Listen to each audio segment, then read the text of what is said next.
YouTuber Harsha Sai అంటే తెలియని వారంటూ ఎవరు ఉండరు. ఇతను ఆంధ్రప్రదేశ్లోని విజయవాడకు చెందినవాడు.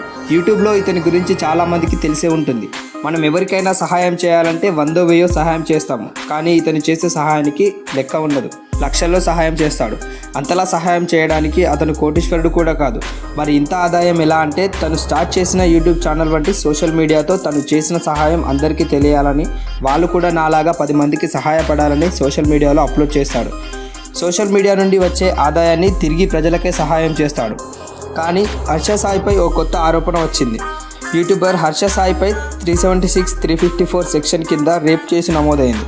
దీనికి కారణం ఒక అమ్మాయి తనని ప్రేమ, పెళ్లి పేరుతో నన్ను మోసం చేశాడు, హెరాస్ చేయడం, లైంగికంగా దాడి చేయడం లాంటివి చేశాడని బాధితురాలు నార్సింగ్ పోలీస్ స్టేషన్లో కంప్లైంట్ చేసింది.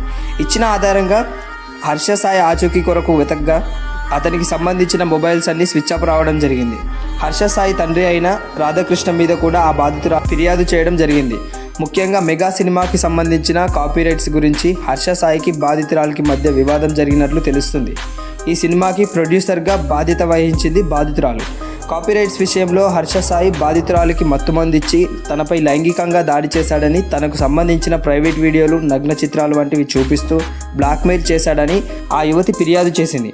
అలాగే ఆ యువతిని నిన్న కొండాపూర్లో ఉన్న ఆసుపత్రికి తీసుకెళ్లి పరీక్షలు కూడా చేయించారు.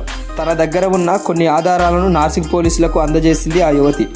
దీనిపై హర్ష సాయి స్పందిస్తూ డబ్బు కోసమే తప్పుడు ఆరోపణలు చేస్తున్నారని, త్వరలోనే నిజాలు బయటికి వస్తాయని యూట్యూబర్ హర్ష సాయి సోషల్ మీడియాలో పోస్ట్ చేశాడు. దీనిపై మీ అభిప్రాయాన్ని కామెంట్ చేస్తూ please like, share and subscribe.